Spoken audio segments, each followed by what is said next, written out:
Well, firefighters are gaining some traction on the wildfires in California. 3 of the fires are still at 0% containment. And one of the fires is getting dangerously close to a major communications hub. This is the scene near the peak of Mount Wilson, where a transmission center is housed for Southern California. And here are the numbers tonight. The Los Angeles Sheriff's Department says at least 5 people are dead, nearly 400,000 people under evacuation orders and warnings. And while crews are just starting to assess the damage, it's estimated at least 2,000 homes and businesses have been burned. And here's a better look at all of that. Aerials showing the absolute destruction of just entire neighborhoods, blocks and blocks of homes just completely gone. We have team coverage here for you tonight. Lonnie Quinn, John Elliott standing by with the weather and the wind conditions. Let's begin our live coverage on the ground with Ashley Sharp. She's live from Altadena now. Ashley. Dick and Christine, it's been devastating to see what fire does, how it behaves, and what it leaves in its path today. One side of a street here in Altadena, every single home reduced to ash, and then on the other side, untouched. Right behind me is a burnt-out Chevron gas station. Next door is a church reduced to ash, as neighbors have hiked their way back into this neighborhood today just to see what's been left.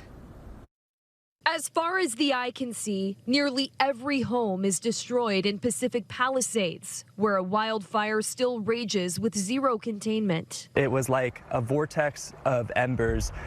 There was no oxygen. I couldn't breathe. I barely even made it to my car. And some people are saying I'm lucky to be alive. Alec Gellis tried to defend his girlfriend's Malibu cottage after saving it during December's Franklin fire. This time, he was unsuccessful. It's just not real. I mean, a month, less than a month, my lungs weren't even better from the last time. The Eaton fire, still also sitting at 0% containment, has destroyed much of the city of Altadena, California. Around you, there's destruction everywhere you look. Satellite images show the before and after of what was a vibrant community. We are lucky. Juan Zaranza ignored evacuation orders so he could shower his home with water. Because I don't want to lose my house. This house is 140 years old. Others weren't as fortunate. I just wanted to see if anything's left.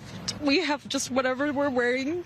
We're wearing the same thing for the last 2 days. 2 new fires broke out Wednesday night. The Sunset Fire erupted in Runyon Canyon Park in the legendary Hollywood Hills. Crews were able to stop its forward movement. Our house, you can tell it's next, and we're getting out. And over the hill in Studio City, a fire off Ventura Boulevard destroyed several homes before firefighters knocked it down. But the danger is far from over. We're throwing everything at this that we possibly can, and we're going to move through this and continue to support one another. While the Santa Ana winds have substantially diminished, another round is expected later today into Friday.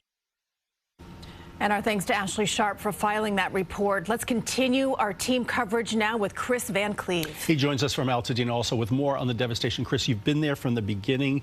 It's heartbreaking. It's awful. Where do things stand where you are right now?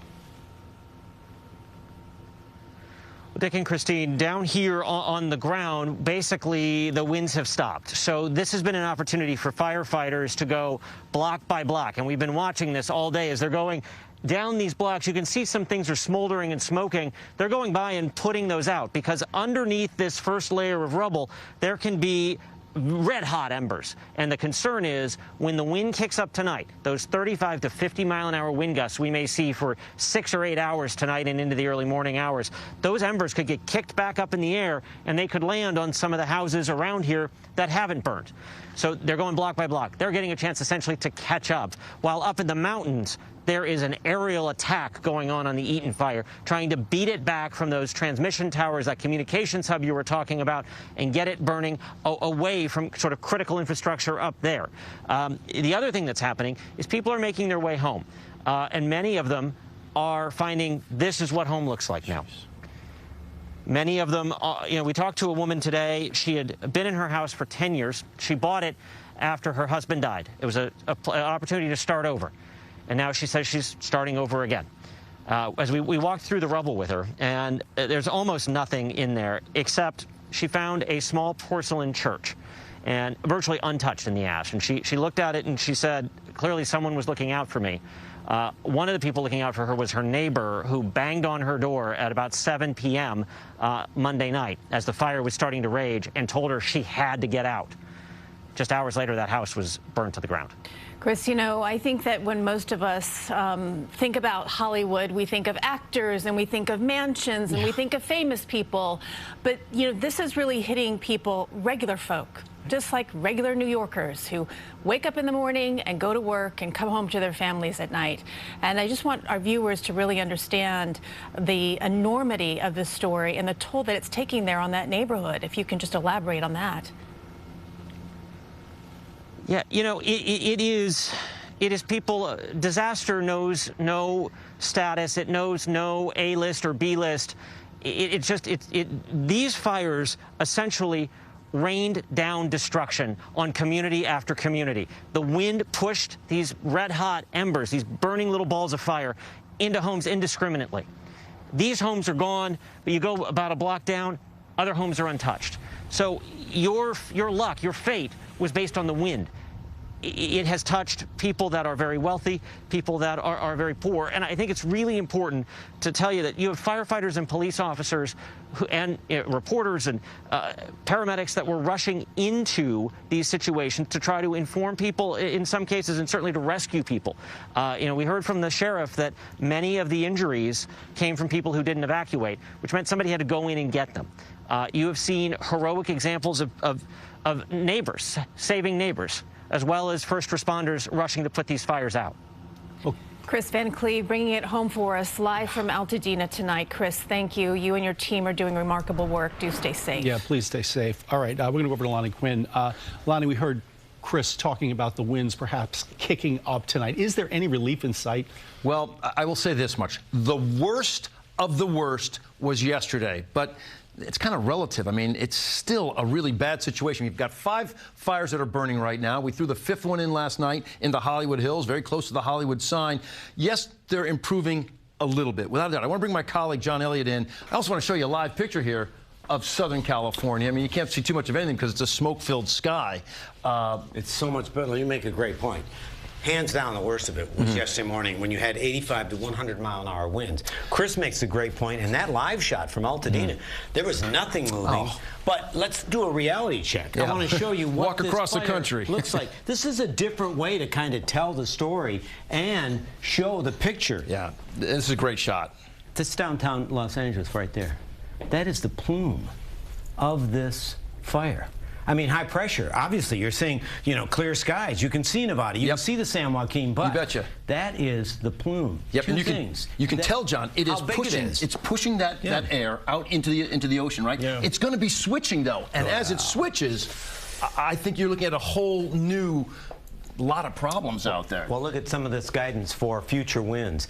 You're going to see, if you just kind of take in all the numbers go down. But look at Palm Springs. Look at Palm Springs into the weekend. That's where you're going to see the numbers go up dramatically. So, as we have that change in the wind, any of those embers that Chris was talking about, they can be blown, and areas, Inland Empire, Orange County, San Diego, those areas are now vulnerable. And look at the smoke. The smoke is sticking around all weekend long. Yeah, and look, you know, when you talk about, okay, the winds are coming down, they are still strong enough to carry those embers up and over the areas that have already burned and bring it to new areas with nothing but fresh fuel all over the place. Just real quickly, I want to thank everybody online that have reached out to me about my daughter.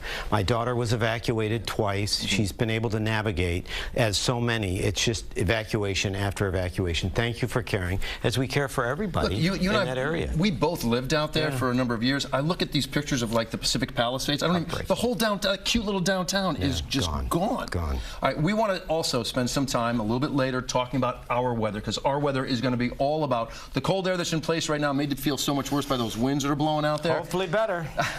It's a relative term. It's going to be a bit better. You're right. But don't expect a huge warm-up, but better tomorrow, not quite as harsh. I've got all that coming up, but thank you, John, for joining me here. Guys, let's go back to you. John and Lonnie, thank you. And John, we're happy your daughter's okay. Yes, we certainly are. Very happy. One story at a time, if everyone could only be safe. Images comparing the before and after show just how much has been lost. Look at this. Burnt out cars are all that's left at this home in Altadena. In the Pacific Palisades, the rubble of a home is amongst the haze and the palm you can see on the right. And along the Pacific Coast Highway in Malibu, you can see the ocean through what's left of a home that has been completely destroyed. If you're looking for ways to help, we do have resources on our website. You can also find more images showing the destruction and also the latest conditions. It's all at cbsnewyork.com.